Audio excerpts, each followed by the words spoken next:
Let's practice free motion quilting on your machine at home and do swirls and straight lines to achieve stunning quilting on a triangle.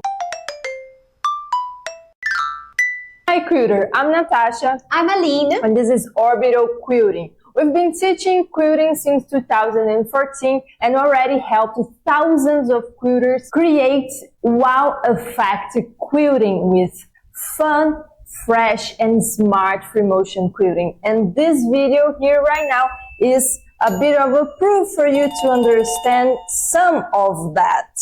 Today we are doing a triangle design. We custom the design to fit perfectly on this triangle form, and we are using swirls and straight lines to create a wow design that can look very complex and difficult, but it's actually super simple to do and easy to nail. So let's start practicing and training, which means orbital board and not thread and fabric. That means preparing to rock when you are doing stitching. This is the yo-yo design. So we're going to start from this point here and we will start with the straight line. It will be a diagonal line coming to, let's say, the middle of this triangle. We're aiming this middle. You could mark if you want, but we prefer to aim it. And now we're going to start the swirl from the, beginning from the smaller part and then growing that around it. Let's go up with our first round and then round and round, round and round. This could be the name of this too. And we're going to have this majestic swirl right here. Now we won't reach this seam allowance. We're going to stop a bit before and do another straight line to the other corner of this triangle. Now we're going to come back with simple echoes. So a straight line here, now an echo that will be an arc from this swirl and then another straight line. And this will be our yo-yo design. Of course, if you want to do a less dense design, you just have to let's do it. To space the swirl a little bit more, and you will have less echoes, just like that, which I personally prefer. Yes, I like it too. And that's the beauty of the orbital board. We can actually design how many. I'm going to do one very, very dense. Okay. So you can see what we're talking about.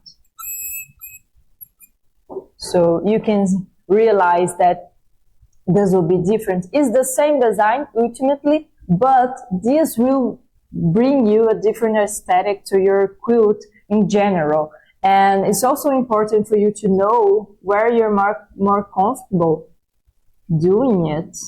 And yes, maybe you have a wonk swirl, that's fine too.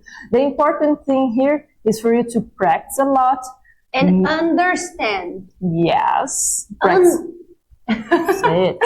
Understand the proportions you want, the movements you have to make, and teach your body and your brain to achieve that look, that design that you want to do when you hop on the machine. Let me show you what would happen if we start the swirl facing down position. So I did my straight line, and instead of doing this would be anti-clockwise. What is the name? It's counterclockwise. Yes, I'll make it clockwise. There's also a possibility to say things. I'm just really don't get them. So now I'm going to do this straight line and now the echo.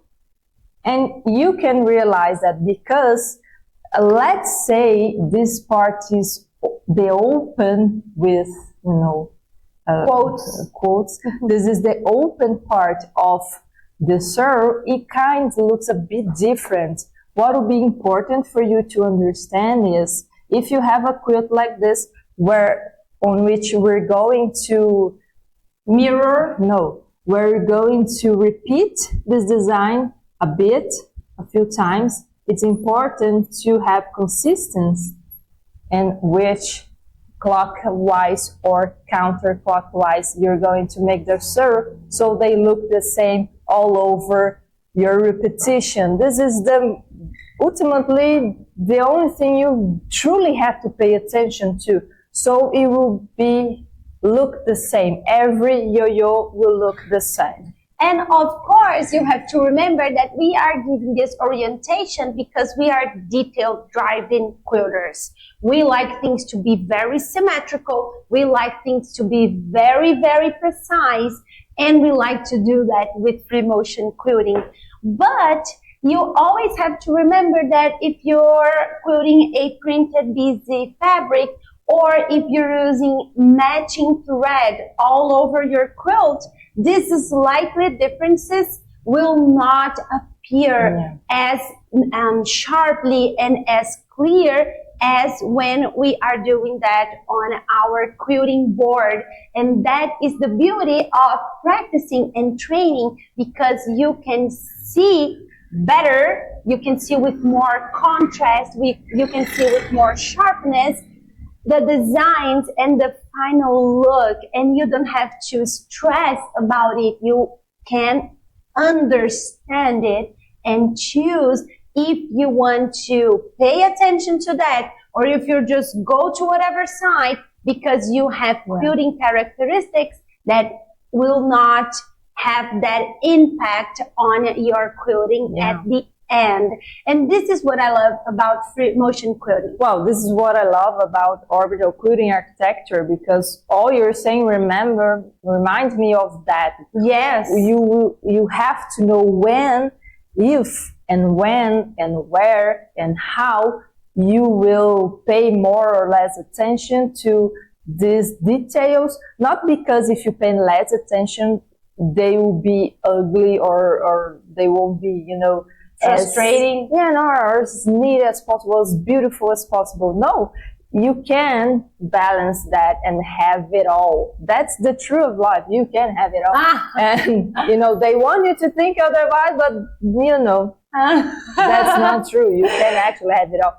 And with free motion quilting and with custom quilting, you can too. So the thing here is practice that yo-yo design as much as you need until you feel confident and secure and ready to jump into the machine. So this yo-yo design is a beauty that we're going to start with a straight line to this center-ish of the triangle.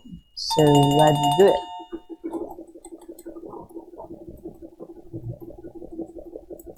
Okie doke. As we speak earlier, you have to do this swirl counterclockwise to have the same look that we're going to have here.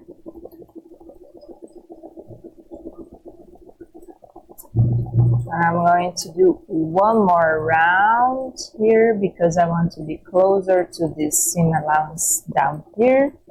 And this is closer here.